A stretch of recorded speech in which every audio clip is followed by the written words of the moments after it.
Spread Cels, episode 42. I am your host, Alex Schmitz, and with me here today is Andrew Gleason. Hi there. And Gretchen Snyder. Hello. Yes, it's a smaller podcast crew today since not that many people watch the anime we're going to be talking about today, but that's all right, you know. Every once in a while we need a smaller crew, you know, not these big five-man podcasts. True. Mm-hmm. And Gretchen, you've been on this year once, haven't you? I think, yeah, once. Okay, yeah, so it's been a while since we've had you on, so it's nice to have you back. Thanks. And for those of you who have not been listening to us for a while, you'd be interested to hear that we are part of Tech Eds, which is part of AVW Productions, a media production organization here at Ohio University. We here at Tech Eds do all sorts of cool things with video games, movies, music, anime. You know, we've got a blog, we've got videos on YouTube, we've got, you know, all sorts of cool stuff. We got a blog, you know, podcast. Check it out. Pretty much. We're awesome. But we are here today to talk about anime, specifically the show Gargantia on the Verdurous Planet, a 2013 show done by Production IG. But before we get into that, we're going to talk about some recent news as well as the animation we've watched since last time. I guess for you, Gretchen, that'll just be any animation you've watched like in the past few weeks since you haven't been on in a little while. Yeah, it's probably just Korra. Because I've been so busy, but yeah, I've been trying to keep up with Korra every week on Fridays. Okay. What you haven't been on a Korra podcast in a while. What did you think of like the most recent episodes with the beginnings? So good. I can't wait. So good. Yeah. I'm really excited to see where it goes from here, as you could probably tell if you listened to last week's podcast. Yeah. Anything else then? Just Korra pretty much? That's pretty much it. Okay. As for myself, I was just, once again, just sort of been, following the fall 2013 anime that I've been watching. I did rewatch some of Psycho Pass. You saw Psycho Pass, right, Andrew? I saw like the first half of Psycho Pass. I have to finish it. It's on my to-do list. Did you watch Psycho Pass? I only saw a couple episodes. Okay. I wasn't able to make that one. I see. Well, I made a discovery about the last episode that I hadn't realized until I rewatched it, so that was kind of cool. That's so, exciting. yeah, I was watching that. I just watched the newest episode of Kill la Kill today, episode 5, and it was actually pretty good. I actually really enjoyed it. It was a bit more narrative-heavy than the previous episodes have been, which I liked. Wait, really? Like they have a narrative somewhere in there? There actually is some narrative going on. Wow. I Just know. Underneath the mountains of exposition and craziness. So yeah, we got that new episode of Golden Time this week, which was actually kind of cool. The main character has amnesia, like basically from when he was like 18, he got into some car accident or something and got amnesia, and now he's in college and he's sort of like a new person and he doesn't remember anything about his old life. And then in episode 5, they introduced this concept of his old self just sort of like sitting there talking, like narrating to the audience. But so I guess basically the spirit of his old self has just been watching him this whole time, seeing what he's doing, but not talking to him because he can't talk to him because he's a spirit or whatever. But it was an interesting dynamic I didn't think that they were going to do. So that was kind of cool. Samurai Flamenco, what is that called? Arpeggio of Blue Steel. That's actually surprisingly good. Nagi no Asakura, Outbreak Company, which is actually pretty funny. You know, Samurai Flamenco, Galilei Donna, all those things. They've all been pretty good so far. And what about you, Andrew? I haven't watched much outside because Korra wasn't on last week, so that was depressing. That made me so sad. I was all excited all day, and then it didn't happen. No Korra. Other than Gargantia, the only thing, me and my friend, we were bored one night, so we just rewatched a few episodes of Digimon because we were talking about Digimon, and then we started watching Digimon on Netflix, and we discovered that the Japanese voice acting is not very good, and B, that the subtitles on Netflix are like yellow without black borders, and it's hard to read, and you're like, why did they do this to us? I noticed I've been watching Capellion on Hulu, and it does that too with these yellow borders, which is weird because like I've watched a lot of anime on Hulu, obviously, and usually it's just like white text, you know, like normal. Yeah. But this is bright yellow for some reason. I don't get why. Yeah, we were just talking about that with Gargantia, how it's like super easy to Yeah, I read know. and I really love big their- white font, which was awesome. Yeah. Their subtitles were really awesome. Mhm. I love this, that we get to talk about the quality of subtitles. That's how detailed That's we when are you know here. you're a nerd. Pretty much. So, yeah, there have been two big pieces of news since we did a podcast last. Just today, Crunchyroll announced they're going to start streaming episodes of One Piece starting this Saturday, I believe. So they're basically caught up with the simulcast with Japan. So that's pretty cool. You know, anyone who wants to watch HD, versions of One Piece as it's coming out, I think Matt or Mark or someone like that might be interested in that little development. Oh, they would. Yeah, and apparently they're going to add like the previous episodes at a later date. So basically, at some point, they're going to put on like all 600 previous episodes of One Piece. So much One Piece. In case anyone wants to marathon through it, I guess. Marathons where you'd never do anything else. Yeah, I mean, You'd be there for you'd weeks. literally be there for like a solid week doing nothing but watching One Piece, probably. That's really would. crazy. But then you would have caught up completely. Covered years worth of animation in only a week. If only we had that kind of time. Yeah. I remember I did something like that with Lost, so Oh, really? it's fun. Things start to make more sense when you do it. I don't know. I've watched a lot of like 25 episode series in like a day or two, but I've never marathoned something longer than that, I don't think.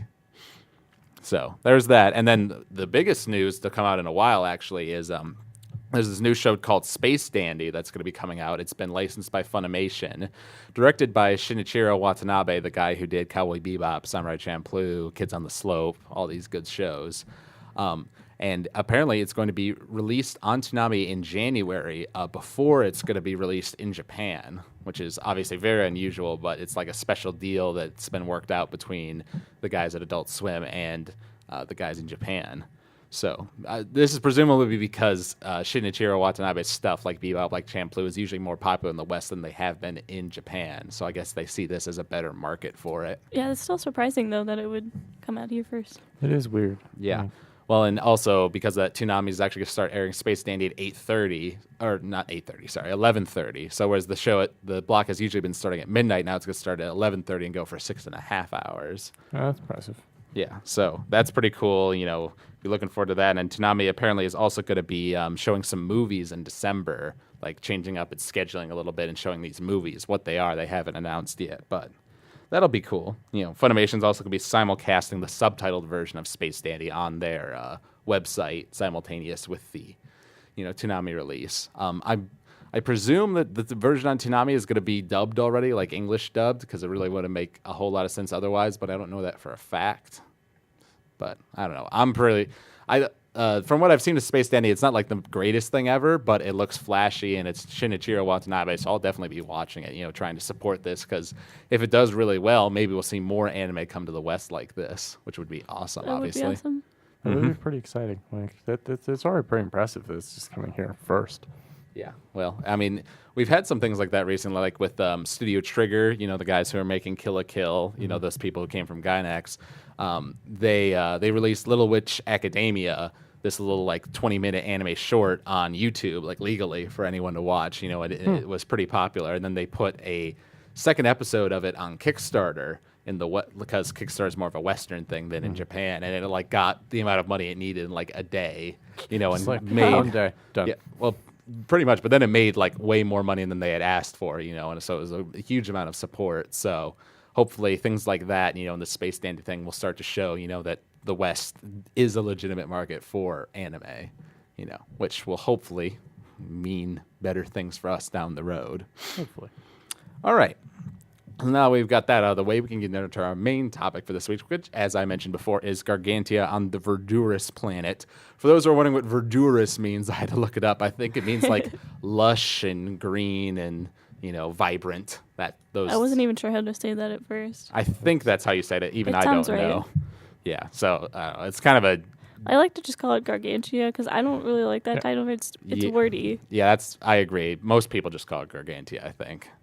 So, as I mentioned before, it is a production IG anime done in 2013. I think it was airing in the spring because you two obviously just watched it right before the podcast, but I was actually watching this week to week during the spring. So I was had to wait a week between episodes, which, as you could probably guess, with certain of those cliffhangers was really tough. Some of the cliffhangers were actually really good, and that would have been pretty painful. So it was kind of cool when I rewatched it, for the podcast, and it was like interesting to see like this thing that took, what would that be, like 3 months, for me to watch originally. Now I was able to watch it in like 2 days, in that more condensed version, which was kind of cool.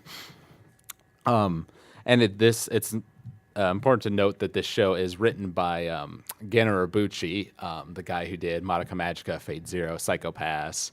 He specifically said that this is supposed to be like, I think he said it was supposed to be an anime for like people like in their teens or like early 20s, like people are just getting out into the real world. You know, it's supposed to be like a hopeful, uplifting anime, which is kind of different from a lot of his other works. The other three Madoka. things, which are like some of your favorite stuff. So Yeah, and all of them are pretty dark in their own ways. So, you know, it's awesome that he wrote this, you know, and obviously this is something that's completely original, like not based on any previous work, which is a pretty rare thing in anime. Like most of it's based on a manga or a light novel or a visual novel, you know, like a lot of Hollywood movies are based on books and other things. So it's nice to see something originally, like a lot of, I mean, all those things I mentioned. Fate Zero was a light novel written by Gen Urobuchi, then turned into an anime, but Psycho Pass and Madoka were both completely original. You know, so he seems to like doing original work, which I personally am a fan of. So I figure we might as well, you know, start our conversation with the first episode, as we usually do. Personally, I think this show has a pretty darn good first episode. Like, not the best ever, but I mean, it catches you in with this awesome sci-fi action. So pretty. Yeah. such a pretty fight. And then, yeah, throws you into, you know, this foreign world, you know, this water world sort of thing. It really did. I felt like it just throws you in right away. Yeah. Yes. Well, I don't know. And I liked it, too, because, like, sometimes, especially, like, long-running animes can really, like, drag their openings out where, like, not a lot happens from episode to episode. But with something that's only 13, you really got to increase the pacing. So Yeah, the first episode just goes right into it. Mm-hmm. So I definitely like that. What did you guys think when they were like in that very first like sequence? They're showing like the stuff about the Galactic Alliance and like Avalon, you know, like this paradise world and like what the life is like for these soldiers and things. What did you think of how they were setting up that for development later in the series? It seemed like they were setting up, like, I don't know, like if you watched Elysium over the summer, it reminded me a lot of that because like Avalon's like the Elysium, but they're being attacked by the space squids, and that's because I honestly don't think I could pronounce that, like what the squids. Hideas. The Hideas. Yeah, I'm just gonna call them space squids. So whale squids is probably the better whale term. squids, Space squid sounds so whale much more fun. squids. Well, no, because Whatever. but there's a difference because there's clearly a difference between the space ones and the sea squids. So yeah, well, they call them Earth Hideazu or Space Hideas. So whichever way you want to go with it. Space squids. Fair enough. But with their really, really pretty lasers in there. Yeah, I mean, I thought it was cool the way they set up the world and the society. But, like, you don't really learn that much about the society from the prologue. You get most of it through the main character interacting with, like, the people on Gargantia later throughout the series. You get the whole, you know, I was genetically engineered to be, like, the perfect soldier and all that stuff. Like, you really get that later. So, I don't know. Like, I liked the intro, but I didn't feel like it needed it. Yeah, I don't know. What about you, Gretchen? I liked it a lot. I thought it set it up really well. And then the second episode kind of gets into more detail, and you're like, oh, okay, I get it more. Because the first episode, they were throwing around the word, like, hidose and all that, and I was like, what? Right. Well, it's supposed to be sort of a in media res, you know, that's a Latin term in storytelling for, like, throwing you in the middle of things. And they definitely do that here. They just throw you into this battle. Because then later I was like, oh, okay, I see why that happened. And You know, and obviously, like, what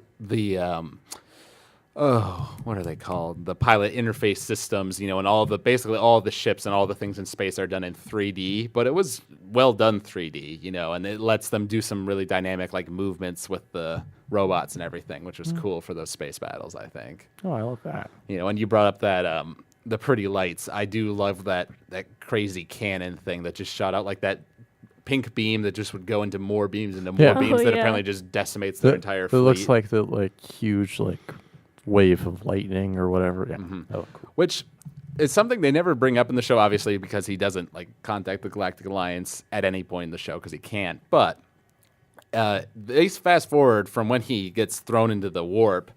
6 months later is when he gets woken up, you know, after being dragged out of the water, you know, and everything like that. So, like, in those 6 months, like, at the time when Leto got separated, it looked like humanity was on the verge of extinction, you know, like that was like their last stand and it failed. So, like, 6 months later, is humanity just, like, dead? Like, what's going on up there in space? I kind of want to know. I like when they first asked him where he's from, and then he just pointed upwards because he didn't really speak their language yet. Yeah. The language thing is something I think they handled really well because, like, when it all depends on which character you're with. When you're in Leto's perspective near the beginning, you know, when they're talking, it's just gibberish, and then Chamber is translating it. And then when you were in Amy's perspective, and you heard Leto talk, it was gibberish and, would be translated to Japanese by it could Chamber. have been really confusing, but they did it really well so that you understood what was going on. Mm-hmm.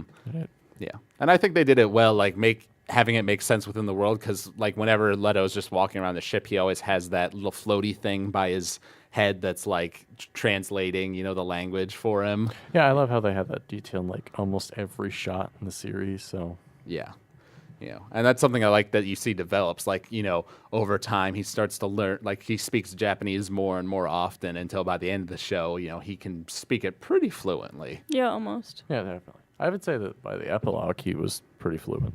Oh yeah, for sure.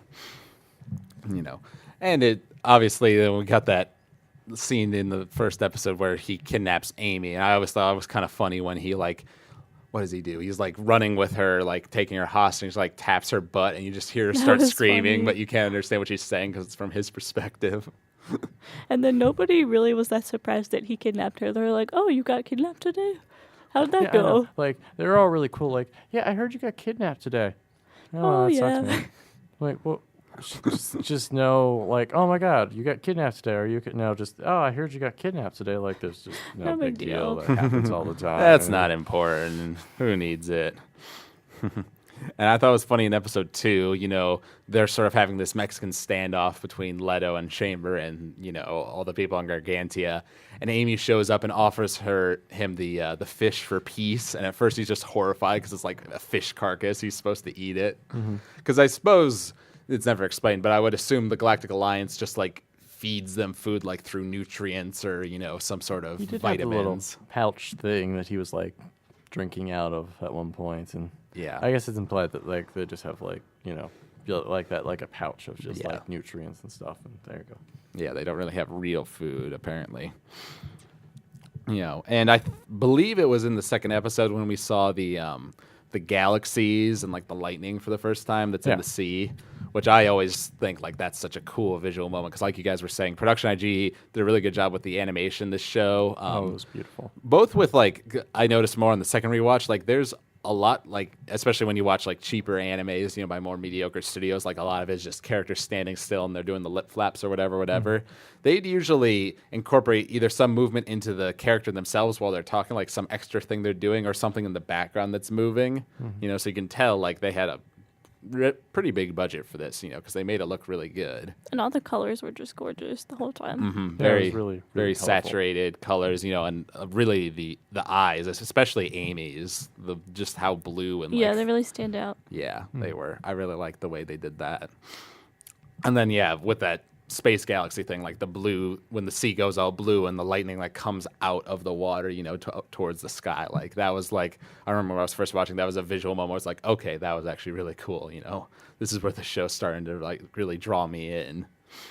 I don't know. Did you guys have that same experience with that moment or not as much? No, I thought it was really pretty and really, really like cool to watch. And I loved because this was a very like visually based, like there's a lot of really cool, like really pretty and well drawn moments, and the lightning was cool, like to watch it shoot out of the ocean. Like that was really pretty. What about you, Gretchen? Yeah, the whole time I was just kind of mesmerized by the art. Yeah, they definitely did a great job with that. And I also think like one of the reasons that the directors wanted to do this show in the first place was they had this idea of like basically a world covered with water, and these people who live on these ships, attached to ships, and like this big colony, basically, traveling through the sea. And honestly, I think one of the coolest parts about Gargantia has to be its world, just the way. It's a unique idea. Oh yeah. Yeah.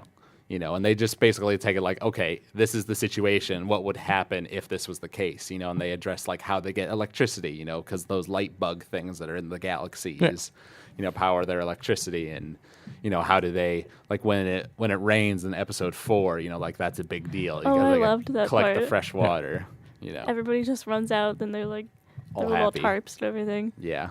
And they even have animals on the ship. Right. And they have like grass and everything like they that. grew grass and like cattle and stuff like that. So they definitely really tried to explain the whole world to you. Like, well, how Or are they like- doing that? How? How in episode 5, when like the wind dies down and things like calm down, they have the calm day, because they like it's not as efficient for them to move, so they're just gonna basically chill out and have a peaceful day, where Oh everyone yeah, gets that's their the day they rest. went to the kind of the beach. Yeah, the scene. beach episode that it didn't involve a beach, but it kind of was Pretty anyway. much. Which was, I remember because we watched, we watched the first 5 episodes, I think, in my apartment, and we were all laughing at that one, especially with the Chamber constantly saying like, "Why is this necessary?" You know what? Chamber was, and I'm gonna say this a bunch of times throughout this. Chamber was the best character, like in the I was gonna say that too. the whole show. He's just the best. Yeah. I love Chamber. I mean, early on, obviously, Chamber's just like a robot. You don't really think much of him, but as the series progresses, you see him develop more and more. And we'll get to the episode 13 when we get there, but that's the moment that solidified Chamber as the quintessential character for sure. He gets really funny at the beginning, He is really. He has especially like with that beach thing. Yeah. Well, I mean, even early on, like he's being like Mr. Logical, like why don't you just kill all these people? Like we could destroy this whole fleet in an instant if we wanted to, But Leto's being smart and be like, no, let's, we don't know anything about the world. Let's try to make peace with them instead. Even though he kidnaps Amy, Yeah, he gets there. pretty much. Well, it was just to make sure that they didn't shoot him on sight. So Yeah, So he took her. probably smart. And then the controversial little bit that when we were watching it was episode 2 when the pirates show up and start attacking Bellows, the salvage girl, and everyone's freaking out and they're like, "Hey, can you go help the pirates?" Or not help the pirates, take care of the pirates. And Leto's like, "Okay," goes over there and then just kills all of them. in like 2 seconds, like Yeah. solves the problem. Doesn't think anything about it. Right, but then everyone is mad at him in the next episode. Which it's a two-way street because on the one hand, like I understand, like they don't, they fight with the pirates, but they don't like purposely try to kill them all, because they're trying to, trade with other people. That's how they survive. Being friends with other, ship colonies and things. So they don't want to have a reputation for being murderers and super aggressive. But then at the same time, in episode 3, when they're fighting off, the lobster pirates, huge little army, and a bunch of their guys are getting killed, it's like, you could have avoided those deaths if you just let Leto let loose and, Seriously. take care of You them. could what he destroy the does. entire pirate fleet in like 10 seconds. Like, yeah, I got this. I don't know. What did you think of that, Gretchen? Because I know Andrew and Peter in particular were kind Oh, of God. frustrated. It didn't bother me too much, but yeah, pretty much what you said. Well, it's just that they asked him, like, "Hey, can you help us?" And he's like, "My robot does not have like non-murder applications to it. They like, should it just expect that. it was built to kill things. Like I don't have like a stun setting. Well, on but in the 3rd episode though, he purposefully like doesn't kill anyone, so he just like damages like the gun areas Yeah, and and then- stuff, but he doesn't kill anyone. And then he throws her away, like tosses her into the ocean. which we so- laughed at, when he's literally spinning her like a top, pretty much. Yeah. Yeah. I don't know. She was an interesting character. What is her name? I think it's like Lukaje. Yeah, Lukaje, the terrible pirate or the Yes. great pirate. Oh yeah. Yeah. Because, obviously she was, I mean, she was pretty competent in that episode. Gargantia probably would have lost if Leto wasn't there, Yeah, if they didn't have technology from the future. Pretty much. If they didn't cheat, essentially. Cheating cheaters. So that was a nice episode, definitely. And then we get to episode 4, which I think that was the episode where like he's sort of become like episode 3, him helping defeat the pirates basically made him like a member of society. So they're like cool with him, and he's got to pay off the money, pay off the money for destroying that warehouse in episode 1. Even though he doesn't understand money at first. He's like, Right. What do I do with this? Right, because the Galactic Alliance is it's pretty much, it's a little bit like a combination of like a military dictatorship and communism, because like everyone is sort of equal, like everything is very efficient and fair and blah blah blah. Well, it is. Yeah, because they're in a constant war state, so that makes sense. So Yeah, which I always thought was kind of messed up when he's going when Chambers going on about that in the first episode, and he's like, "Oh, you've logged so many 100,000 hours, and you can go for a few weeks to Avalon where you're allowed to, reproduce and relax and basically just do all these things that we would consider to be normal behavior. That's apparently like forbidden to your everyday soldier." It is really dark, and it kind of begs the question: is like, well, what's the point of having the resort, like space station, if like nobody can go in and enjoy it unless they serve like 100,000 hours and probably die?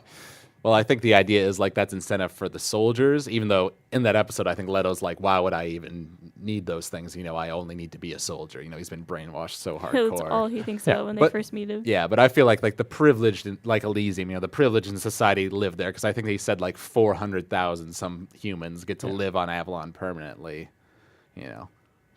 which I thought was kind of a nice thing, because it is like, obviously we haven't discovered any planet in our galaxy that is Earth-like, able to support life. So it makes sense that they basically would have to resort to building a giant space station because they can't find a planet that's, the equivalent of Earth able to support life. What else happened? Oh, and episode 4 was important because that's where he was introduced to Bebel, Amy's little brother. I loved him. Yeah, and that's where they got into the whole idea of how in the Galactic Alliance, sick, kids or elderly people are just terminated, because he they're... sounded so mean when he first explained that, and he told that to Bebel. I was surprised he wasn't super upset. Yeah, Bebel took it He was just like, people like you get killed, and he was like, oh, okay. Yeah, well, well, Bebel's obviously pretty intelligent, so Yeah. I think he's nice, And because that's also the episode where he's going around like seeing like all these things that they're doing. Like I think that's the episode where they collect the rainwater. He's seeing how Gargantia works, and he's talking to the doctor, and he's like, "This society is inefficient. You let all these things go on. And your kids aren't properly, being trained and educated and everything like that. This is an inefficient system." Because that's sort of how he is at that point in the story. He's still very much in the Galactic Alliance. Yeah, it takes him a while to kind of soften up, I guess. And that's also the episode where the ocarina flute thing paid off, because I think he gave it to Bebel, and then Bebel played that nice little song that like somehow triggered this memory of like what I presume to be his little brother, who was too sick to do anything and thus was killed. Was that how you guys interpret that scene? I guess I wasn't really. I originally interpreted it as like they were cloning the soldiers, and that was like a copy of him. I don't know. It could be, but he never specifically mentioned cloning, so I'm just assuming it's the little brother. I could read it either way, but I thought like, oh well, that'd be cool if they were like cloning the soldiers. That way they would just keep like the same consistency amount. I could definitely see it as someone he knew, though. Yeah, but like his brother. Mm-hmm. Yeah, well, I do wonder because, like, in Star Wars, for example, with the clones, they're able to literally change their brain functions so that they are less human and more, soldier-esque. Whereas Leto obviously had been brainwashed pretty hardcore, into doing these sorts of things. But over time, he was able to rediscover his own humanity. He was. So I think he wasn't so genetically altered, to the point of cloning. Yeah, but yeah, it's hard to tell, Which, it was something that sort of I was wondering throughout the series, like, how many of these stupid Hidea's tooths does he have? Because he makes like 4 or 5 of these little so many. ocarinas. He always has them. I don't even know how you like. And he never really does anything with them either. Like from space, and he's like, "Oh, I got him." And yeah, well, after he kills one of the whale squid, he like picks the tooth out of Chambers' like armor and uses it. But I don't know. Yeah, the ones in space, it's like, how does that even make sense? He just like grabs them, and just like hoarding them after every fight, and before he goes back, like, yeah, I've got like 20,000 of them in my room. Yeah. Then we get to episode 5, which, as we said earlier, was sort of the beach episode, which was funny, because you had Pinion, who was apparently, because like the mechanics are like the only people who aren't supposed to work that day. They're supposed to be like working on the engines, getting everything running, and he's totally slacking off his duties just to go party and eat meat, pretty much. Yeah. I really liked that episode, even though it was kind of silly and like almost fillerish, but it really was like kind of a comic relief for the show at that point, and it was cute. Yeah. Well, I mean, looking at the overarching story of the show, it's really pretty lighthearted up until For episode the most 6. part, yeah. And then from episode 6 onwards, it gets dark. You It's a know, little dark, but not like super dark. I don't know. like- Episode 9 and 10, it gets pretty. I mean, and 11 and 12, and yeah, all those are pretty dark. You know, but then it has a happy ending in the end, so does everything's have a happy okay. Oh, that's the episode where he goes through all that trouble to get the hot sauce or whatever Yes, it was. with the transvestites, which Yeah. were both horrifying and funny at the same time. Chasing him down. Yeah, and that's also the episode where Amy and her 2 friends were like racing to the top of that tower thing. You know, which Because he's was still wearing swimsuits too, which is funny. of course, you know, yeah, and everyone had to be in swimsuits. So that episode definitely had the most fan service in the show. But Definitely. overall, the show wasn't too bad with that. You know, there were certain characters that were definitely there for that reason. But For the most part, though, they didn't really have much of that. well, there was that. I mean, there was Well, there's the pirate lady. yeah, the pirate lady There's was kind pirate of lady. crazy, and There and was the episode after 5 with the festival. yeah, with the dancing, that kind of made me a little uncomfortable. Watching them like, yeah, this is a weird. Is this like the festival where they just get the 3 most didn't attractive? Mine in did that town? much, but I didn't really think it needed that. Yeah. Well, it's just weird because like that's when they're in that little bar place, and Leto is like talking with Pinion at first, and then with oh god, I forgot her name, the Not salvage Yoko. chick. Not Yoko. Not, Bellows? she Bellows. That's it.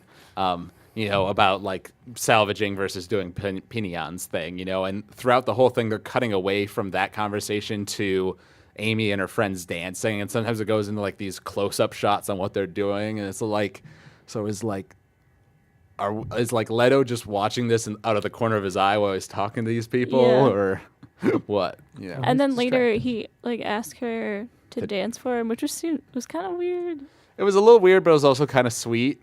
A It was little sweet bit, because yeah. she didn't do like the same dance. It was like it was like a much more It was, like, somber pretty and- dance Yeah. against the like lightning storm. Yeah, because that was at night, so the sea galaxy was all glowing, you know. Which that was a nice scene, I thought, because that was like the closest like we probably saw them throughout the whole show, you know, as far as them having like a romantic scene together. It's been super implied like the whole time, but Leto just doesn't know like what feelings really are, and How do you she- feelings? And Yeah. she is, you know, just kind of like I don't want to admit to that. That'd be weird and kind of awkward. Well, I and- didn't realize until I was reading the wiki page that he was supposed to be 16. Because I think I didn't Amy know that looks either. a little bit younger, but I don't know where they got that because I don't think they ever really say that. I could buy Leto being But, 16. yeah. I could buy it.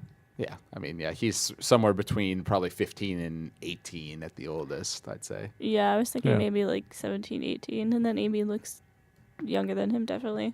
Yeah, She does look a little younger. a little bit, you know. And I did think it was kind of funny how whenever they mentioned Leto, like her friends were always like the hottie, you know. Yeah. They're I adored them. Melty and Saya. yeah. You know, you're good at remembering the names. I'll have to Seriously. keep Like, that really in mind. good. Like I'm bad at names. I'm usually not, but those were some of my favorite characters. Oh yeah, I don't know. They were basically comic relief characters. Yeah, I mean, they didn't do a whole lot, but Melty I'm glad they were contributed there. 'Cause A little near the end. Yeah, but near that's about it. the end, they got more dramatic and more important, which was kind of nice to see.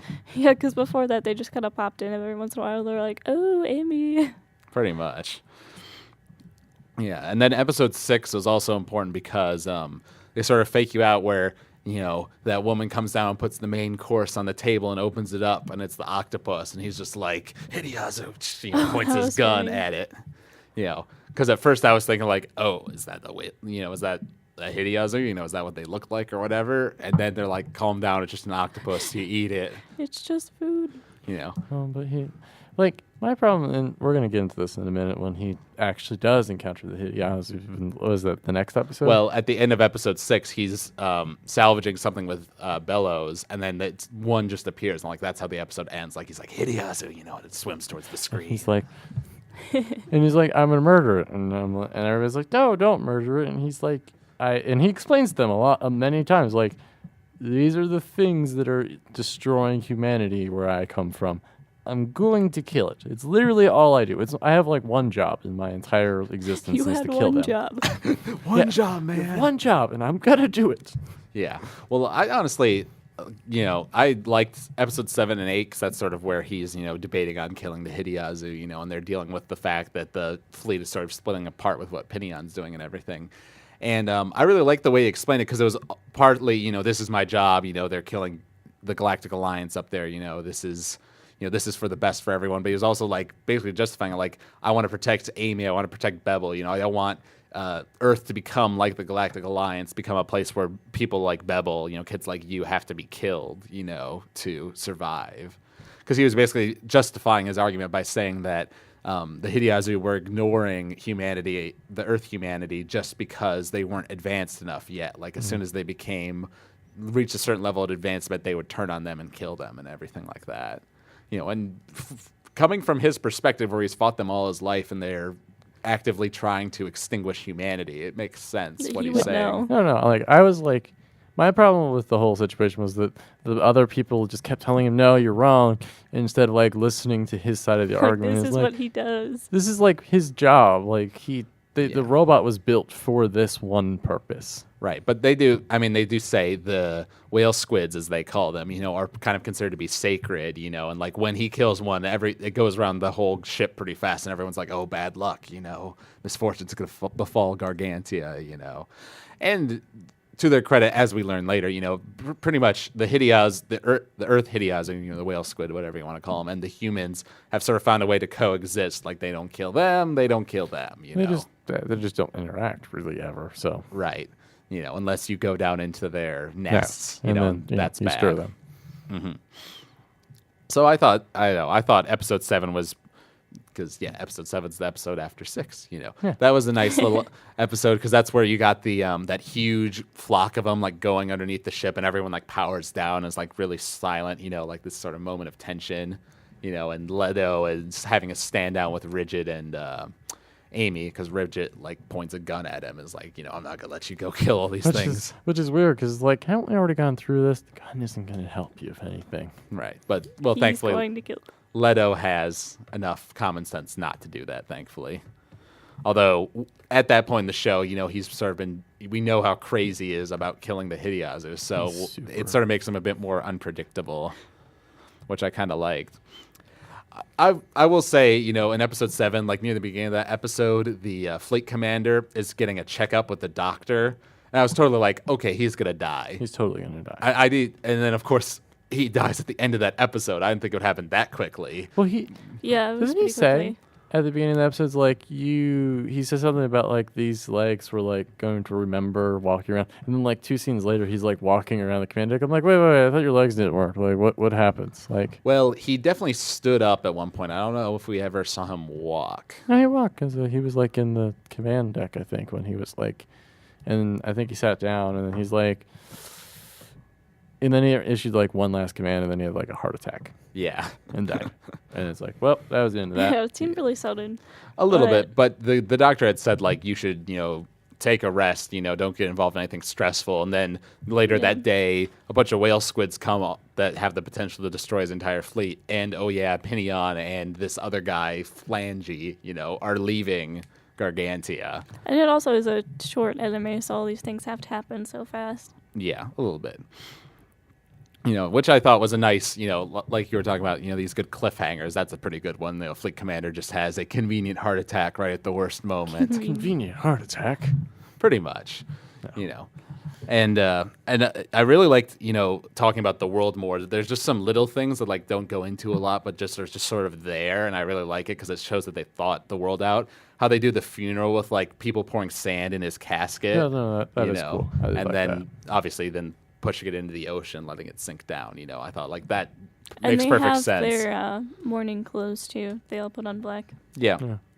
So I guess certain things transcend, all of humanity. And stuff.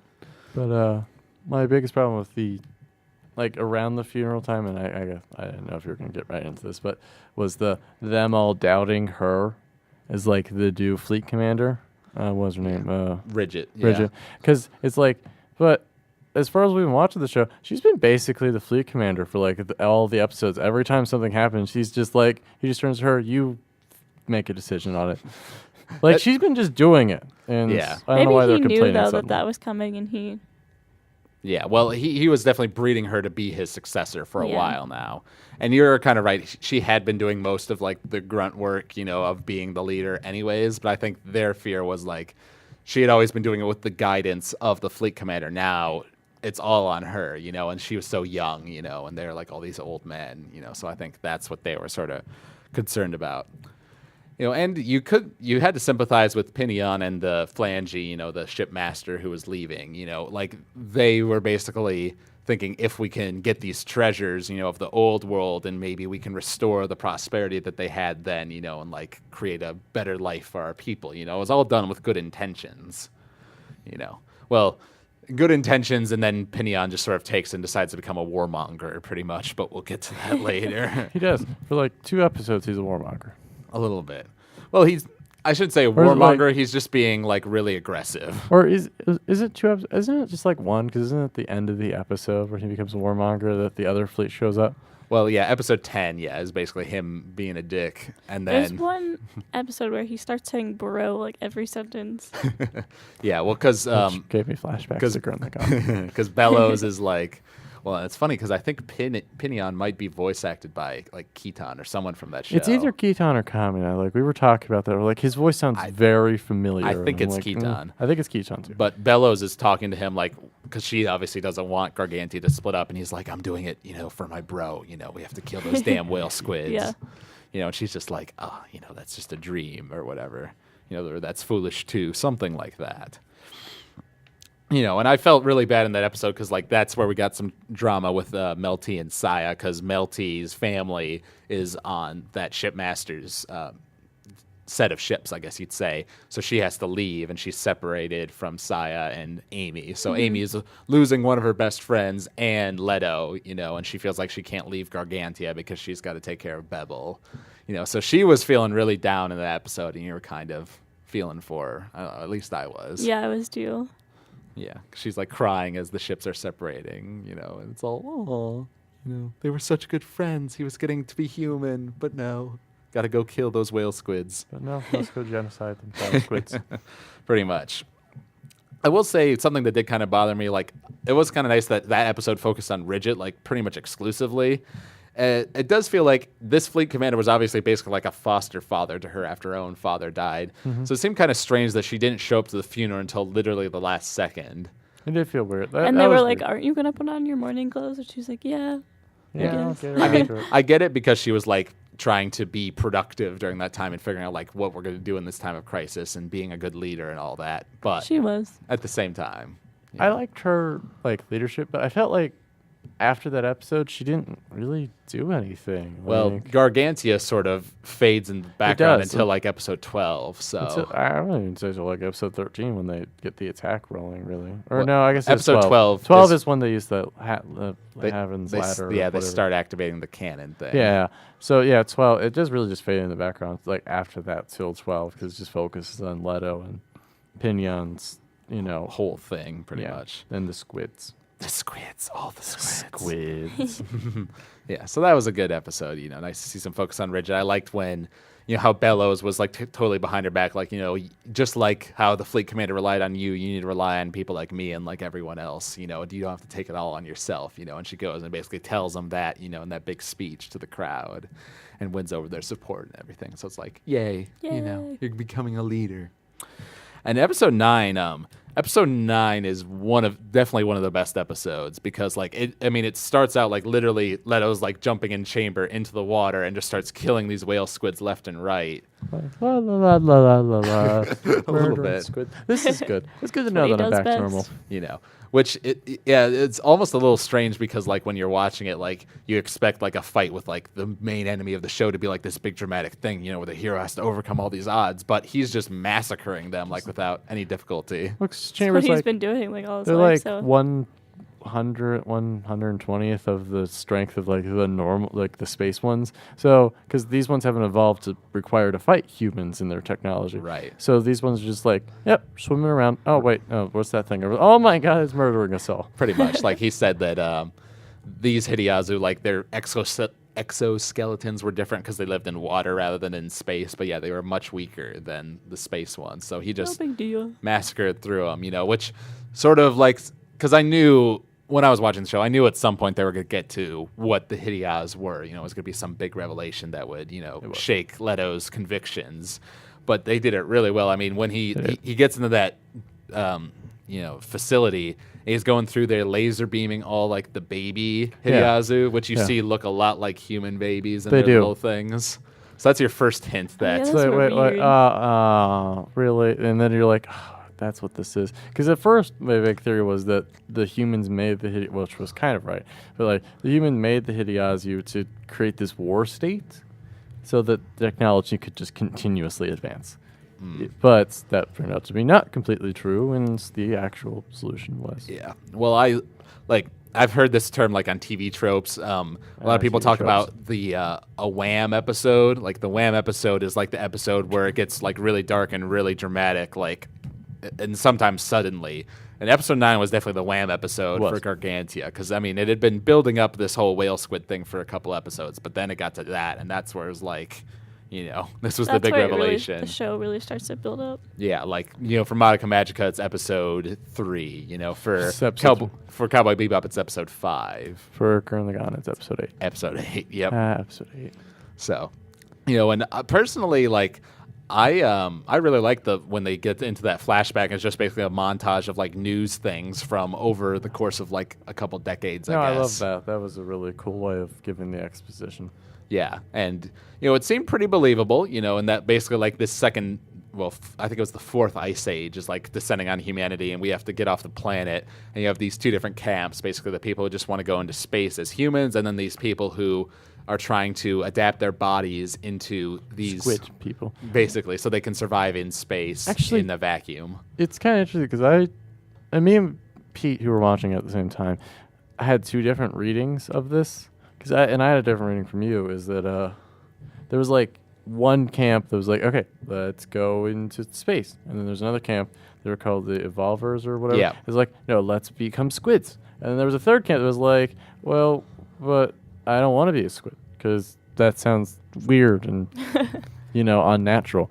And I guess they couldn't go into space for reasons because, like, I was trying to figure out like a reason that the humans, like, there's still humans on Earth that are just humans that aren't squid people, and then they kept doing the squid experiments in space to make them work in space, but there also was some squid people down on Earth still that didn't go into space, and yeah, well, I guess the way I would say, there's probably there's some humans and some Hideas that, stayed on Earth, and they ended up, coexisting peacefully. And what was interesting was, because I just assumed it was just like the Ice Age, that came and did all this. But in episode 13, which I was just rewatching, Bebel was talking about how, it was like we were in an age, of where the land was covered in ice, but there were some humans that remained, and they managed to restart the sun, I think is like how he phrased it, or something like that. He said something about like reviving the sun. So I'm wondering, like, is that like, does that mean like, was it just an ice age in like the typical way, or was it like the sun actually like getting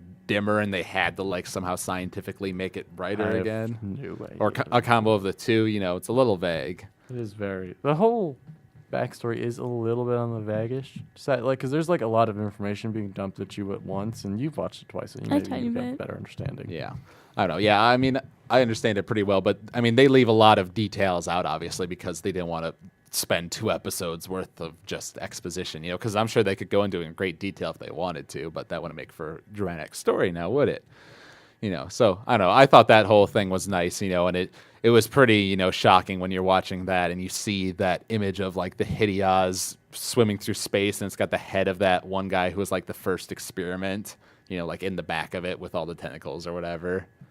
And then of course the episode has to end in the most horrifying way possible with that little child Hideazu swimming up, and then Chamber immediately squishing it to death, and Leto screams as the blood goes everywhere. Oh, and, yeah. That's the tin can. Yeah, that was that was pretty rough. That was a pretty rough episode. I don't know. What did you think of it, Gretchen? Episode 9. You mean like the end of it with that? That was like gruesome. Well, there's that, but I just mean like in general. Like, were you expecting it to be something where the Hideas were humans, or did it kept you off guard? I was off guard. I didn't catch that, and I was like, wow, didn't expect that. Okay, yeah. So Then we get to episode 10, which I also really enjoyed just because like they did a lot of shots of like where Leto, was sort of like in his depression afterwards, and he would be like looking at his hands, and then he'd like see, Chambers' hands, and him like killing the Hideyazu, and it was like just doing clever ways of flashing back to all of his murdering and like his fever dreams of like what he'd done. And he was pretty messed up in that episode, which was cool to see. He has a super crazy life, though. Yeah. Well, like just the way he was brought up in space, like a soldier, like everyone is a soldier. If you're too weak, then they just kill you off. Pretty much. So that, I don't know, I really liked the way they delved into that in that episode, because he's really doubting his convictions. Like, what have I been fighting for? I've been lied to. You're always told that the Hideyas were like this lower life form that had to be exterminated. Turns out they're humans just like us, So, his morality, his conscience. He has a conscience. Oh, isn't that human? Finally. Something real quick I just thought of. Important thing that happens back in episode 8. That's where what's his name? Chamber finally finishes his scan of like the system and pretty much says any message is going to take 10,000 light years to get to the Galactic Alliance. So we're pretty much stuck here, and there's no way we can go home. So that was like a big. I think it was like early in the episode too, but that was like a big sort of turning point where like there's no hope for Leto ever leaving. So he's just sort of like, I'm going to fulfill my mission here on Earth. That's my only purpose in life. That was pretty interesting when he was just like, when the robot was like, yeah, but I did figure out that thing that we've been trying to figure out for the past couple episodes. Like, oh, really? Oh, that's good news. What's up? Yeah, you're never we're not going back. You're just never going back. Just get over it. I'm like, okay. That's fine. Thanks. I'll just stay here and be ultra depressed now because I'm never going back. Everything and I knew was not right. Yeah, and everything that I've been raised to believe is now just coming into question. So that's good to know. I'm going to have my emotional crisis over here. Thanks, Chamber. Yeah, thanks, Tin Can. Pretty much. And then, like we mentioned earlier, that's the episode where Pinion basically becomes really unlikable and is like, like we're not going to take this technology and share it with the world. We're just going to use it for ourselves and build giant weapons and use it to intimidate and kill anyone that comes near us. He sends out like that big message to like any ship in the area, like basically saying like, if you get near us, we're going to attack you. Yeah, he does. And that's which interesting. I don't know. I found it a little strange because Flangy, the shipmaster guy, was like, oh, this is horrible, but we can't stop him because Pinion has like the allegiance of a bunch of the other shipmasters, so I can't do anything to stop him. I found that a little strange in that like Pinion's obviously being kind of stupid and overly aggressive, so did none of the other leaders really buy that, Flangy's idea that Pinion might be going a little too far? I did think it was weird that like the captain of the ship that they were on was like, I can't do anything to stop him.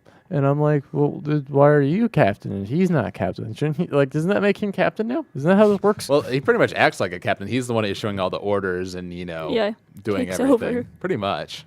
Which partially makes sense because he's the one with the technical expertise for everything that they're doing. He's the one who drove this whole idea forward in the first place because he was the one who wanted all the weapons and knew about, excavating the tech and all that, building it. Yeah, he was all about treasure. Yeah, which was cool to see when they did get that that super weapon, that shot out like that laser beam that like caused that huge explosion. Because once they shot that thing out, like as a warning shot, those pirates surrendered like immediately. Yeah, just like, well, nope. See ya. Nope. Never mind. And I think, I don't know where this is, but I think that might be the episode where we got our flashback with Pinion, like with his brother. So he sort of gave you an idea of why he was so driven to like get this treasure and beat the whale squid and blah, blah, blah. Because, his motivation. Yeah. His brother kind of died horribly because he was like hearing his death screams in his Yunbaro, his robot thing, as they were down there excavating. Which was kind of stupid of the brother to be like, oh, well, we know that there are Hideyas nearby, but whatever, I'm going to just go in here alone and hope that I don't die. So, I don't know, that was nice. And I did also like, though, like, obviously, things are looking sort of down there in those episodes because of what Pinion's doing. But then he invites Leto, like, to this party thing, and you see, like, all these people, like, drinking and having a good time, and eating food. And it's like, it's a much more, like, I sort of see, like, sailors, they're more rambunctious and crazy, than the people on Gargantia were, which are more like families. But they were still having a good time. There was happiness, So it was a different sort of fleet, but they were still, successful and being happy and, prospering and all that good stuff. So it shows Pinion wasn't like a completely incompetent leader. And then the end of the episode, we got the before we get to that, another moment that made me really like Chamber is he's talking about the Hideyazu and how he figured out that the Hideyazu were the ones who produced the little light bugs. Like, I guess something from their exoskeletons, like, basically created the light bugs, and that's, like, what humanity uses to do their electricity. So, like, just another proof that, the Hideyazu and humanity are, like, Connected. the same. Yeah, the same thing, and they've been coexisting here. And, like, that's where Leto's, like, talking to Chamber about, like, everything that's happened. And Chamber's pretty much like, this doesn't change anything, and this is a conclusion I've come to by myself. I'm no longer connected to, like, the Galactic Alliance, AI, internet thing, whatever that may be. This is a conclusion I came to myself with logic.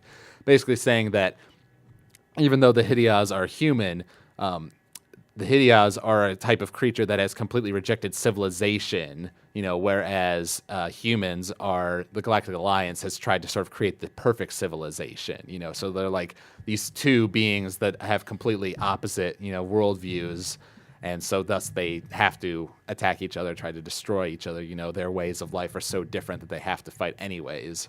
So basically, it doesn't matter that they're humans. They're still going to try to exterminate your way of life, so you should still fight them. Although at that point, they've realized that it's the space Hideyazu that are like that, not the ones on Earth. These ones on Earth have sort of found a way to be peaceful and coexist. Space squids. Yes, squids. All them space squids. And that was where I started to, like, really notice how different Chamber has become. And now that Chamber's, like, philosophizing and, like, saying, like, yeah, this is why we fight. There's a legitimate reason. It's like, but wait. Before you were just like the robot, and now you're like philosophizing and He gets super coming serious up at with the like end. ideas for like really complex and like interesting ideas. You definitely for saw this. him evolving as a character, which was cool to see. I love Even though even then he's sort of coming to his own conjectures, but still everything is based on like logic. He's still talking in that way that he talks, but it was cool to see that evolution.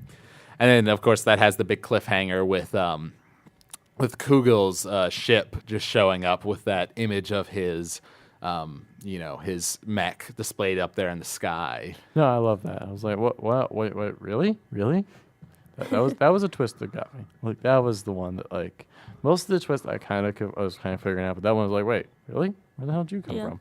Yeah. Well, I guess like, I mean. When we saw the battle in space, Leto was like fighting off that last like Hideyazu, and got thrown off into the space warp. So I guess the implication is after he and Kugel separated, like the same thing. No, because Kugel was like Kugel remained right. Like, he was basically going to defend them. sacrifice himself to So let the guess- fleet escape. I guess it's implied that he made a dash for the portal before the last moment and ended up like Getting sucked in too. right there. And I thought Kugel was really interesting as they went into him because it was basically like a foil to Leto. Like this is what Leto could have done, had he chosen to like not, instead of standing down and trying to talk it out with the people in Gargantia, had he just killed them like Chamber originally wanted him to do, he might have become more like that. He could have. He could have become like the dictator of them and like, yep, now we're going to conquer the world and murder all the Hideyazu. Yeah. And I thought it was nice, there in episode 11, how Pinion, he had been sort of being overconfident and being all aggressive and stuff. But when it basically was like, oh, we're in trouble, look at what your decisions have gotten, where they've gotten us. He basically fesses up like, no, I'm the one who got us into this mess. I'll go negotiate. I'll be their their prisoner pretty much. So in those last few episodes, Pinion sort of redeems himself for me, where he's showing off his heroism and how he's willing to sacrifice himself, for the betterment of the fleet. He's a good character. He does bounce back into like the good graces. So near the end, so that it was good to see. And I also liked a lot when those people come to pick him up, and then it turns out that the Lukaji, the pirate queen, is just there. Because I thought like, oh, she's just out of the show. We haven't seen her in forever. And then it's like, oh, there you are. Yeah, I was surprised to see yeah. her then. Yeah, so that was a pleasant surprise. This idea that like Kugel's even got like the pirate empress, is now one of his servants. So just sort of showing his power. And you could definitely tell like pretty quickly, with those weird people in their purple cloaks. Yeah, with all the cult stuff. Yeah. They're creepy. They look like the Lens of Truth from Zelda. A little bit. They were something obviously going on there pretty apparently, And you also had that whole thing where he was talking with Kugel, and Kugel was like, yeah, I know all of the higher up officers in the army knew about the Hideas being human, but it didn't change our, overall strategy, and it didn't need to be known by everyday soldiers like you. All that important was that you killed the Hideazu or whatever. And what Kugel's trying to do isn't totally wrong. Obviously, he's trying to create this efficient society, and trying to, in his mind, defeat this evil entity. It's sort of like Leto was just a few episodes ago. Defeat this evil entity that will eventually rise up against humanity and destroy it. And he wants to sort of make Earth this new home for the Galactic Alliance because they've been searching so hard for a planet. And this is going to be their new Avalon, their new paradise. But of course for him that means military dictatorship and horrible, living conditions. Although I say that, but yet when Luca J, the pirate queen, is talking with Pinion about it, she says the society here is very fair. There's no money, everyone is distributed, their rations and everything according to how much they work. If they have important skills in society, they get more, and if they're not important, then they get less, or as it turns out later, they get killed. Because that's cool. That's a great way to live. Which is something I like. Geno Ibuchi in a lot of his shows, especially stuff like Psycho-Pass. He goes into these sort of deconstructions of society and these dark themes, but also philosophical, political ones. And he was definitely doing it in these later episodes, this. Basically, like I said earlier, sort of a combo of communism and military dictatorship going on here. Where everything is equal. Everyone has. It's society is controlled. There's an overarching power. The government controls everything, but everyone is kept safe because of that. Mm-hmm. Everything is orderly, and society, functions, in such a way. So you can see some of the advantages to it, but then obviously the, bad qualities have become apparent pretty quickly.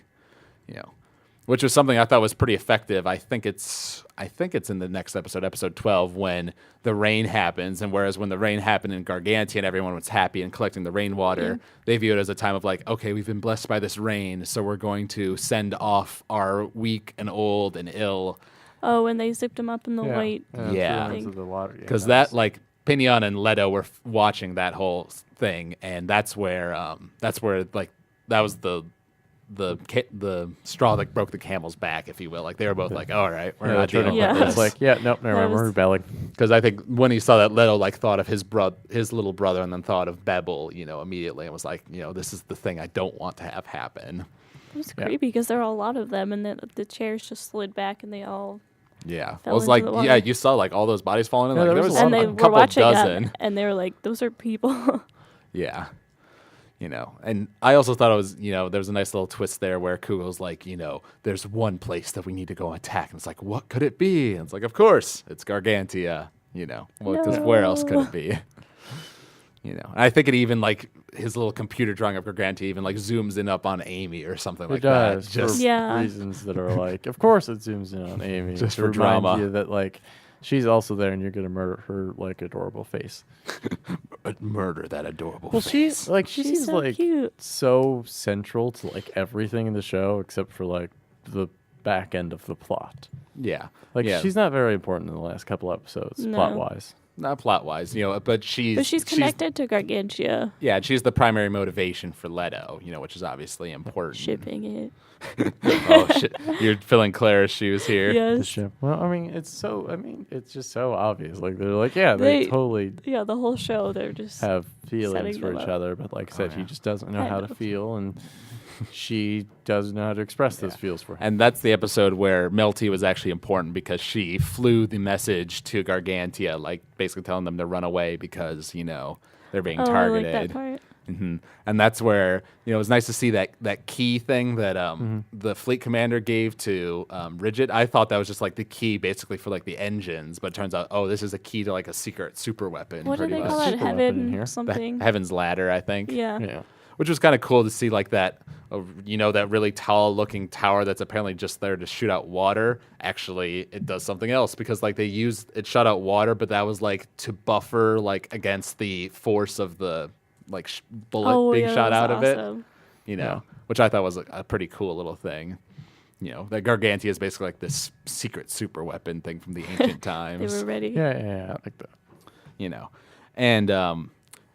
And of course, episode 12, is where like the rebellion really starts happening, where like Leto goes into action and starts fighting against Stryker, Kugel's robot, and then meanwhile Pinion is starting to fight with his little weapon things, and Luca J, is doing her pirate things, and everyone's duking it out, And those last 2 episodes, like the climax with that big rebellion final battle thing going on, was pretty cool, I thought. I love the Stryker chamber fight. That was really good. Yeah, once again, just with the 3D models on those characters and the fact that they're just doing this battle in the sky, you really got a sense of the movement, and how fast paced it was and everything, which was really cool. Because you got at the end of that episode where Little like grabbed Stryker and like flew her around like really fast and then slammed her into that tower thing. The big reveal, which I didn't figure out until like that moment when she threw him in. Yeah, I and didn't either. Kept talking like, he's dead, isn't he? Yeah. Yeah, because I noticed near the end of that fight, he was they were repeating the exact same lines he had said earlier. So it was sort of, and I don't know, I had when I was watching it, as it was broadcasting, like there was someone talking in the comments like, oh, what if, Kugel's dead, and it's really Stryker just masquerading for the whole thing. Because they have that whole excuse of this, disease thing, but it's never really explained in detail. So did you kind of guess it beforehand? Because of that comment, I was suspecting it, so I wasn't too shocked when it actually happened. But I wasn't too shocked when it happened, but like it was well done, though. I know. Like, I thought at one point they were implying that he didn't have a disease, and that he was just ruling from inside the robot just to like be, right, really totalitarian and all that stuff. Right. Well, Chamber explains it like, staying in Stryker makes him seem more godlike, less human, more intimidating. But it was just Stryker all along, and then Stryker also, like Chamber, arrived at a different philosophical conclusion, despite the fact that they're clearly derived from a very similar programming. Right.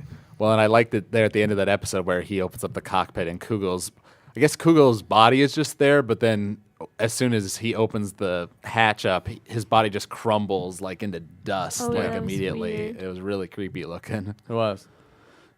So I guess we got to assume either, because she said she was carrying on like Kugel's wishes. So I don't know if like Kugel died like and then they landed on Earth, or if Kugel actually survived, like was ruling those people for like a short time, and then he did get sick and die. I think that's he continued ruling in his place. I think that is what happened, because I think that was like his orders. Like when he's dying, he's like, "I want you to rule the people like the Iron Fist, and help wipe out the squids, and unite the world." At the same time, though, I sort of like the idea that like that because Stryker was like a robot, she couldn't understand, the flaws with the Galactic Alliance system, because it's all basically based around ethics and morality and freedom and all that stuff.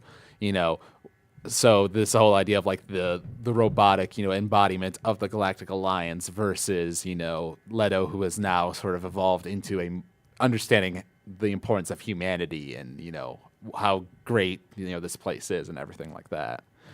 Which I thought they did actually really well in episode 13, I think it is, because like right before he realizes like we have to do this biosync thing, which is going to kill me, but it's going to give us like enough fighting power to beat Stryker because she's like better than us.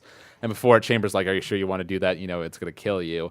And he was pretty much like, me, and Stryker are these remnants of a failed civilization, like this thing up in space, where we're constantly warring. We should just destroy each other and leave this planet in peace, away from our influence, let them do their own thing. So it sort of shows, I love just how much he grew, because he really goes through a lot of character development from like the beginning where he's just Mr. Galactic Alliance, unemotional guy, to the end where he's sort of come full circle and realized, just how important like humanity is, and how good Gargantia is in comparison to the Galactic Alliance and how messed up that whole system is. I liked his character. His character arc was fine. Like he had a good arc, and I liked it. But like I've already seen it. But my favorite arc was Chamber. Yes. Because Leto starts to like argue with the robot, and Chamber's like, no. I know how to win this argument. And then Chamber goes on that really big long speech in the beginning of episode 13 to Stryker about how like, no, your philosophy is flawed. And, That was great. and it's just like Chamber. This Wow, is look all at being you told go. by a Like robot. you Yeah. understand the importance of humanity and how much better Gargantia as a system is versus the Galactic Alliance. And Yeah. that's really Well, interesting. throughout the Stryker Chamber fight, they were sort of going with their philosophies, their ideals, like throwing them back and forth. And I did like it when Chamber basically like went through his logical steps and Stryker went through her logical steps, and they reached a different conclusion. you know? Which was really fascinating. And Yeah. that was actually like I think my favorite part of the whole ending was Yeah. that. Well, and for then their me, fight. there was one line in particular that really stood out to me. Like I was like, "Oh, damn, that's a really good line." Where was it? It's right before when Chamber, sends him out of the cockpit. He asks, like, "Do you wish to die?"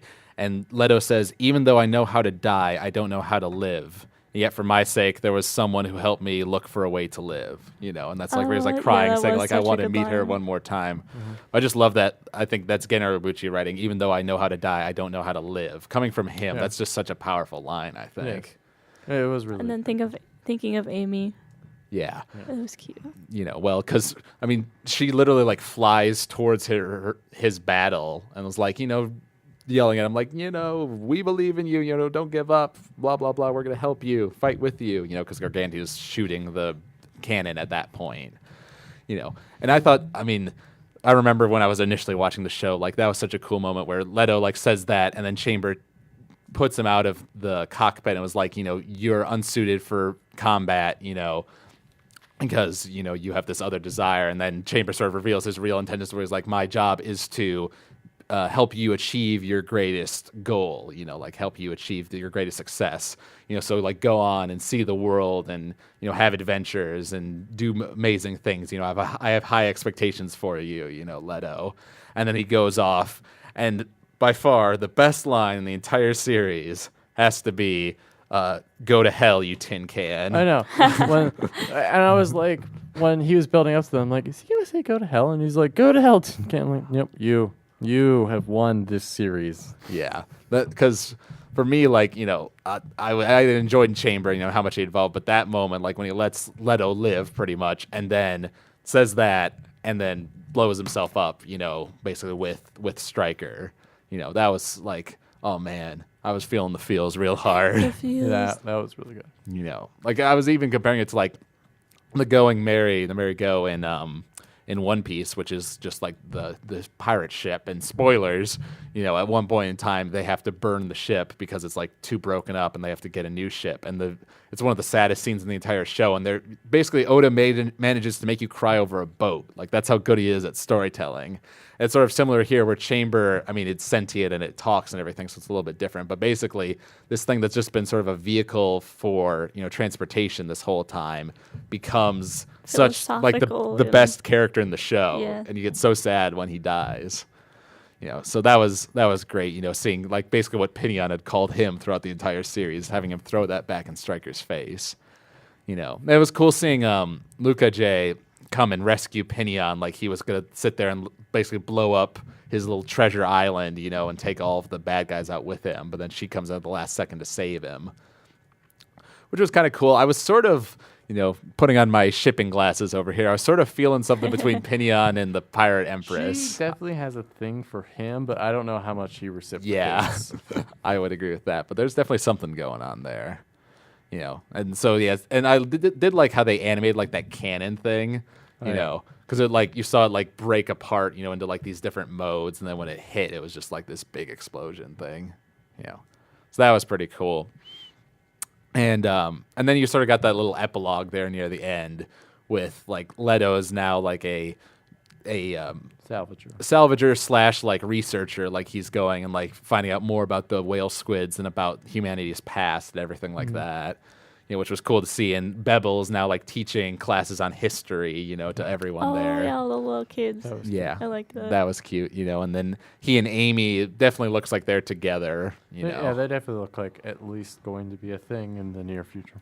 Yeah. And then it's nice that the Luca J, the Pirate Empress is like there, like she like grabs Pinion's hair, I think, and you see a bunch of the people from Kugil's ship, still in their purple outfits, but they're like, but guessing they're going to become members of Gargantia and like get brought back to normal eventually, So it's nice that they just wipe them out, because that's not the way the good guys do things, of course. Yeah, it was a good ending. It was Yeah. a solid episode. Yeah, I don't know. For me, like, I guess other aspects of the show we haven't talked about. I think the show has pretty nice openings and endings. Like, I love the song in particular for the opening. Yeah, I it was think a is really really good good. song. I like the song. And the animation there's pretty nice, and also the song at the end is really good. And if they did more with the ending animation, I'd like it more because it's pretty much like, her sailing towards the screen and her sailing away from the screen. Yeah, I but never then really watched the ending. But there's one moment though, like when the refrain really starts, where she comes towards the camera and it gets like really like pretty looking. It comes into a close up of her and then she passes it by and heads the other direction. So it's simple, but it's nice. And I liked how they would always broadcast like the previews for the next episodes on the sail. Like there's a ship just passing by and you see images on the sail like as it goes by. So that was kind of clever. And I was on my second rewatch, I was paying more attention to the music because the music's really good in this show. Yeah, I noticed that. And just the audio in general. Oh yeah, well I noticed. everything was good, but the music in particular, because there were a couple of times where it definitely like, it took over the show, where like a sequence was basically done to the music and it really came forefront, and those were like really cool, I thought. Trying to think if there's any other details we want to talk about. It was, like I said earlier, it was kind of cool being able to watch it all at once rather than weekly. It was definitely a different experience where, weekly, you have like this anticipation between episodes, but also like this gap where you're just like waiting, and I remember for some of those, like I was like watching episode 9, I was like really feeling it, like, oh god, what's gonna happen now, like that was so messed up. So you miss that here, but at the same time, being able to watch it all at once really lets you see the arc of the characters and the story more clearly, I think. Did you guys watch any of the OVAs for the show? Okay. There's apparently, because the show was obviously released on Blu-ray in Japan, and there was 2 OVAs released with 2 of the Blu-ray sets, and I think only one of them has come out like and subtitled online and stuff. So it's technically like episode 14. It's set after the show is over, and they basically look like they're going to be more like slice of life-y misadventure sort of things. But like there was one that was dealing. The one that I watched was like it was like a ghost ship. Like they find an abandoned ship and they're like all scared, that it's filled with ghosts, and Ridget, like it turns out that the ship was like had people on it that or used to have people on it that Ridget knew, because she like finds this picture, of like this girl she was friends with and her boyfriend, and there's a little story there. So it was a nice little OVA. Didn't really add anything that cool, but it's nice to see them continue the story after the ending, because I mean this, if they wanted to, this show could have a season 2. That'd be really cool if they did that. I mean it would be cool just to see like basically Leto experiencing the world of Gargantia and just doing his daily things and like learning more about the whale squids and humanity's past. Although I feel like at some point they'd have to bring the Galactic Alliance back into it, like someone else lands on Earth and he has to deal with it. Yeah, it doesn't really need a second season. Somehow it definitely is perfectly fine on its own. I could see it but working though. if one came out, I would definitely, Yeah, I'd like it. If a season came out, I'd watch it, but it doesn't. I don't feel like a burning passion. Like, no, there needs to be another season. No, it's just like, no, that was an ending. Yeah. I also should say we should talk about this. The epilogue sort of ends. We see all the characters doing their things, and then the camera pans down. You see the baby Hideyazu growing on Chambers' like body there at the bottom of the ocean. I thought that was really nice. Like it was, and he didn't yeah. like his eyes didn't turn on or anything, like implying that he's still alive. That now he's still dead. But yeah, but they're like they know he's a good guy. They're like, we know you're the best character in the show, so we're going to live on you. Hope you don't mind. He is though. Yeah. So I don't know. overall thoughts about the show. Personally, for me, like obviously, I watched it, way back in spring because I was like, "Oh, Gen Urobuchi show done by Production IG, I must watch it." It was one of the best of that season for sure. And I think it's licensed by Viz Media, I think, and so it will probably get an English dub at some point. They haven't announced anything, but I'll definitely like rewatch it and buy it when it comes out because it's really pretty. As we already pointed out, it's so colorful and the animation's so nice. And it's not like the greatest thing ever. It's sort of weird for me. Like if I was to go to rank it, it'd probably be like an 8.5. Like it's lacking the ambition and I guess like epic scale, of like the things I really like something like Code Geass or Cowboy Bebop. Like he doesn't achieve true brilliance, but it has what it's going to be, from episode 1, and you see it evolve and everything makes sense and there's no big plot holes and the characters go through nice arcs and it ends in a conclusive way. They explain things pretty well. Exactly. So it's well written and the animation's nice and everything comes together. So it's like it knows what it wanted to do and it was that pretty much to a T. So it's not like the best thing ever, but it's definitely a very good show. I would recommend to anyone to watch. Animation's nice, story's really nice. I love how it's nice when it's lighthearted, but then when it gets dark, it gets really dark. Like I like how, obviously episode 9 is so good, and throughout that whole like last bit, since they're in that sea of mist, it's sort of like a much grayer like color palette, which is obviously intentional because it's a much darker subject matter they're going with. So compare that to the brilliant colors earlier in the show. It's a very deep contrast, which I like a lot. So, Gen Urobuchi, gotta love it. Overall, I love the show. I'd probably say 8.5 because it wasn't my favorite show. There was a lot of things that I liked about it, and I'd probably watch it again, but there's nothing that made me really want to think that it was like the best thing ever. Yeah. And Andrew? Similar thing. I give it like an 8 out of 10. It was good. Everything. Chamber was a really, really great, like a really good character. Everyone else felt like, they were pretty, like every other character, I didn't hate anybody, especially. And, overall, I liked it. There was a few problems and a few hiccups along the way that I complained about, but otherwise it's like, you're all right. You're a pretty good show. I'd say, like, thinking about characters, like, obviously Chamber's great, but then also Leto and I think Pinion, like, those three probably get more development than they anyone get the most development for sure. out of everyone. Yeah, so. I think it's a pretty unique story, though. Oh, yeah, and this is something I think we can talk about. We haven't done one of these in a while, like a segment about, something in the anime community in general, but, the fact that it is a original show, sort of talking about like original anime versus, adapted anime, since there's so few of the former and so much the latter. It really is. But when it seems like usually when a team decides, okay, we're going to spend the money and we're going to take the risk, because obviously this is not based, there's no instant fan base for this thing since it's not based on something else. So we're sort of taking a risk making this. But then they usually put a lot of heart and soul into it because this is something that they themselves like created. And I definitely think you see that with this show. You see it with something like Madoka Magica. So I'm personally like, obviously, like I like plenty of things that are adapted are great. From manga or from light novels or things. But looking at a lot of the shows I like Code Geass, I'm pretty sure is like that was a completely original show. Madoka Magica is completely original. This is Psycho Pass.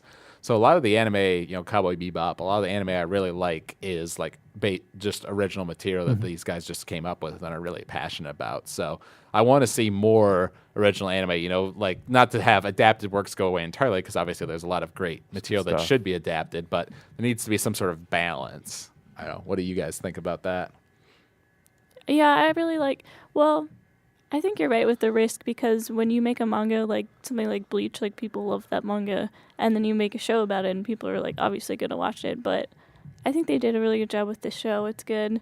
And I don't know, is there much of a fan base for it? Because I hadn't heard of it before. I don't know. It's not like super popular, but I think it did pretty well, as far as like which anime were watched a lot during like that spring season, so. A moderate success. I don't know how it did in Japan. Like, I think that's it'd what's be fairly important. popular. Unfortunately, it's a sort of a sad state of affairs with anime that a lot of these shows that aren't like slice of life are filled with moe, cutesy girl characters or lots of fan service or all those things that Well, see, Azumanga Daioh is slice of life, but well done, and it's not so exploitive of the moe characters as other shows are. that's why I like it. So that's something that the modern anime market has to deal with. So I don't know how well this thing did. I ought to look that up at some point. But I love finding original shows like Madoka and this one. Mm-hmm. Yeah, well, and I also like in that they're like comparing it to something like One Piece, Bleach, Naruto, or even something like Full Metal Alchemist Brotherhood, which obviously I love. Like, it's my number one favorite anime, but that's like 64 episodes. Like Madoka Magica is 12. Psycho-Pass is like 22. This is 13. I actually sort of like these smaller stories usually because they're able to, they take you through their arc and then they end, and it's more conclusive and you just sort of get it all quicker, rather than 600 episodes worth of smaller something. ones are definitely my favorite, partly because I can't sit through that many episodes, like whatever One Piece is, but but they're very One Piece. to the point, but it's enough that they explain everything in detail. Mm-hmm. Yeah, well, they usually have more concise, focused stories, which I like. There's not like a bunch of fillers. Mm-hmm. I don't know, Andrew, where do you fall on the adapted versus original debate? I definitely prefer original. I guess. I mean, like, because at one point there's the established fan base, but you also have you don't have to listen to everybody say, well, it was better in the manga when they did this. Like with Attack on Titan, everyone was like, well, this part was better in the manga. And it's like, yeah, but the show does lots of things really well. And actually, for Attack on Titan specifically, I kept on hearing that like the anime was better than the manga because like you got to see the 3D maneuver gear scenes were obviously much better because they actually are in motion. That would be a lot of fun. And I don't know how that would work. But I don't know. In the grand scheme of things, like I do agree that they shouldn't get rid of like adapted completely because there's definitely a place for that. Like I said, we wouldn't have gotten like Attack on Titan had they stopped one of that. But also I do like the original works, especially Hanabushi, who just I think I like his butchered his name, but who does really good work, like all original work. Yeah, well, mostly original. Some of his stuff is based on other things, but he's done a lot of original stuff. It's the same thing with movies. Like I prefer movies that are like not based off of books, except that you're a huge comic book fan. So except I'm a huge comic book fan, but those aren't like, especially those generally aren't based off of like any specific story. They're just characters and condensed situations. Right. Well, they basically take elements from different stories usually and combine them into something original. Yeah, which is fine because I think that's a really cool way of doing it because then it catches me off guard too, but I also get to appreciate the reference. Well, it's certainly not something exclusive to anime. Like Hollywood has obviously been accused many times over the years of running out of ideas and having to adapt things from every book imaginable or TV show or whatever it is that they're going to adapt off of. So I think we got into a good discussion, Good to talk about Gargantia. This is one, I was watching it over the spring into the summer, and this is one like I know I want to do this on the podcast because this is a good show. There you go. Yeah, good show. Solid. Good one to talk about. Next week we're probably going to be doing the Digimon movie. Oh my God, since we did the Pokemon, a couple of the Pokemon movies, I've been thinking for a while about doing the Digimon movie, the one from like it was late 90s, early 2000s. It was, like late 90s. The one that combines 3 stories into one. So we'll see how well it holds up. We're going to watch that tomorrow. I like it. So we're going to watch that and probably talk about that in probably the new episode of Korra, depending on like how important it is. We'll see. Well, I'm excited about that too. Yeah. So that's going to be what you guys have to look forward to for next week. If you've enjoyed this podcast, you can email us at techheads@avwproductions.com. You can follow us on Twitter at techheadsoU. You can like us on Facebook, subscribe to us on iTunes, subscribe to us on YouTube or AVW Media there. Check out our blog at techheads.me. Rate, subscribe to us, give us good reviews or bad reviews. Just constructive criticism is always appreciated for the podcast. Like hearing that.